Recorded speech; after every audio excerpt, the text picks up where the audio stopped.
Hey everyone, welcome back to LeapTalk English, the place where real conversations help your English grow naturally. I'm Sophie. And I'm Ryan. And Sophie, I want to start today with something that a lot of people think about, but don't always say out loud. Oh, that's already making me curious. Go ahead. Why do people stay in relationships that make them unhappy? Okay, wow, we are starting deep today. We really are. Because I think most people, when they hear that question, their first reaction is, well, that's simple, just leave. Right, from the outside, it always looks so straightforward. Exactly. But from the inside, it is one of the most complicated feelings a person can experience. And I think that gap between how it looks from outside and how it actually feels from inside is exactly why this topic matters so much. Because a lot of people have been in that situation, or they're in it right now, and they feel confused about why they can't simply walk away. And sometimes they even feel ashamed about it, like something must be wrong with them for staying. And that shame makes everything harder. So today, we're talking honestly about relationships, emotions, fear, and the complicated reasons why people stay, even when staying hurts. And as always, we're doing it in natural B2 level English. So just relax, follow the conversation, and let your English grow as you listen. And don't forget, at the end of the episode, we have our word tour, where we explain the most useful words and phrases from today's conversation. So stay with us for that. And if this kind of honest conversation helps your English, please subscribe to LeapTalk English and hit that notification bell. We'd also love to hear from you today. Have you ever stayed somewhere, a relationship, a job, a situation, longer than you probably should have? Tell us in the comments. You don't have to share details. Even just yes or no helps someone else feel less alone. All right, let's get into it. So Ryan, I think the first thing worth saying is staying in an unhappy relationship is not a sign of weakness. Absolutely. And I think that needs to be said clearly, because a lot of people judge themselves so harshly for it. Right. They think, I'm an intelligent person, I know this isn't good for me, so why can't I just leave? And the answer is, because humans are not purely logical. We are emotional, we are attached, we are complicated. And attachment is really at the heart of this whole conversation. When you spend a significant amount of time with someone, your brain actually forms a deep emotional bond with that person. Even if that person isn't treating you well. Even then. And that bond doesn't just disappear because your logical mind says it should. It's almost like your heart and your head are having two completely separate conversations.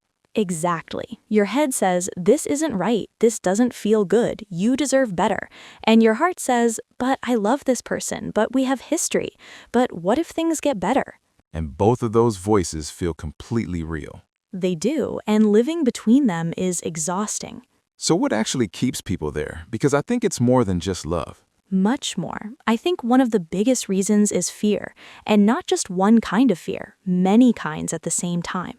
Like what? Fear of being alone, fear of starting over, fear of the unknown, fear that maybe this is the best they'll ever have. That last one is really painful to think about. It really is, but it's so common.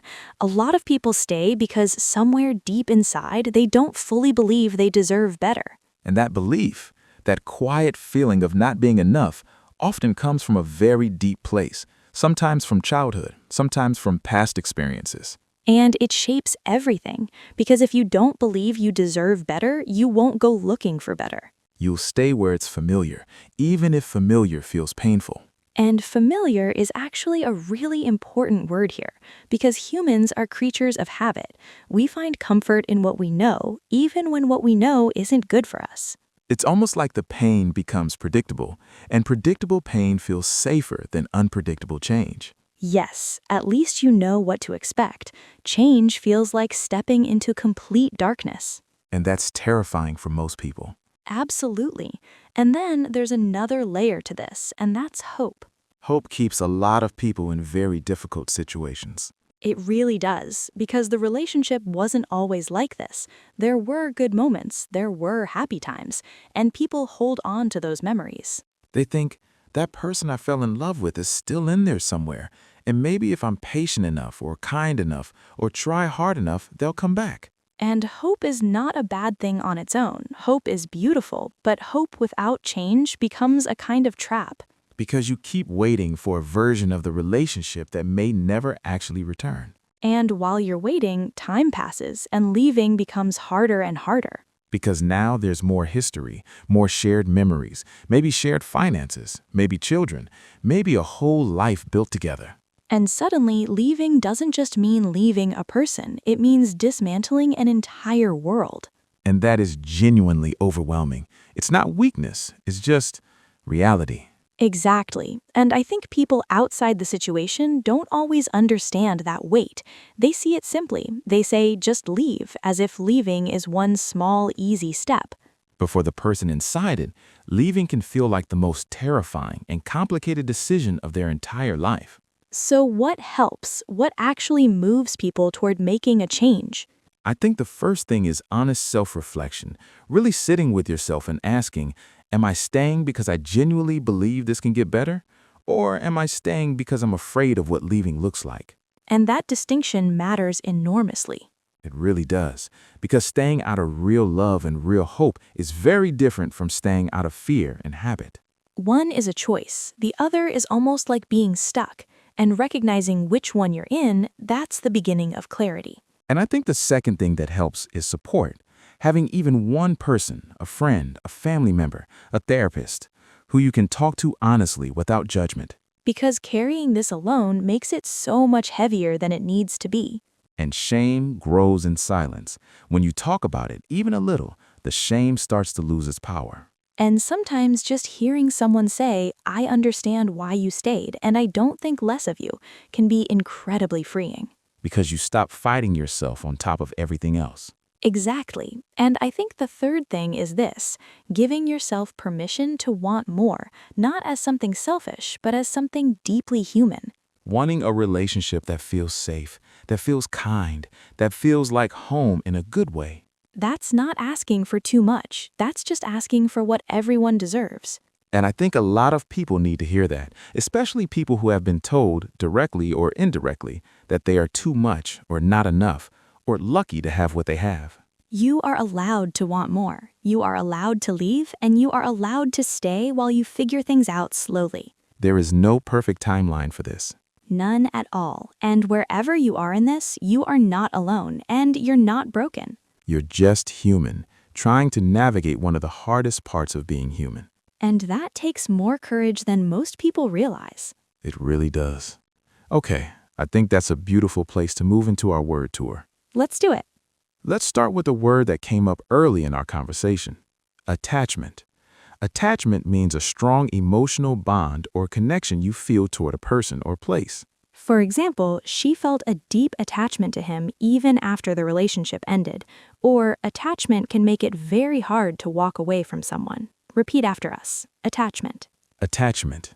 Next, a very important word today, familiar. When something is familiar, it means it feels known and comfortable to you because you have experienced it before. For example, even though the situation was painful, it felt familiar and that made it hard to leave. Or, humans often prefer familiar pain over unfamiliar change.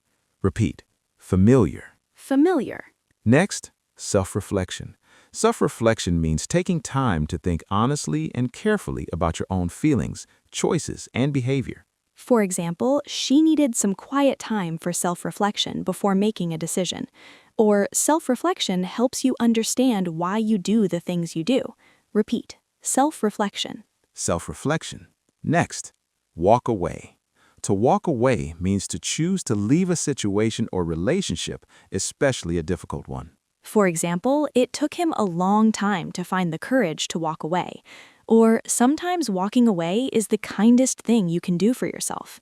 Repeat, walk away. Walk away. Next, overwhelming. When something is overwhelming, it means it feels like too much to handle emotionally or practically. For example, the idea of starting over felt completely overwhelming to her. Or making a big life change can feel overwhelming even when you know it's right. Repeat, overwhelming. Overwhelming. And finally, clarity. Clarity means a clear and honest understanding of a situation or feeling. For example, after talking to a close friend, she finally felt some clarity about what she wanted. Or clarity doesn't always come quickly. Sometimes it takes time. Repeat. Clarity. clarity, And those were today's Word Tour words. and phrases. Together, they really capture the heart of everything we talked about today.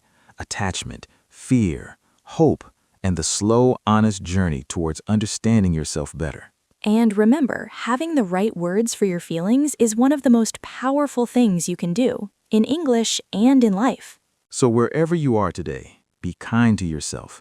Growth is not always loud. Sometimes it's just one quiet, honest moment at a time. This is Ryan. And this is Sophie. Thank you so much for listening to LeapTalk English. We'll see you in the next one. Bye, everyone. Bye.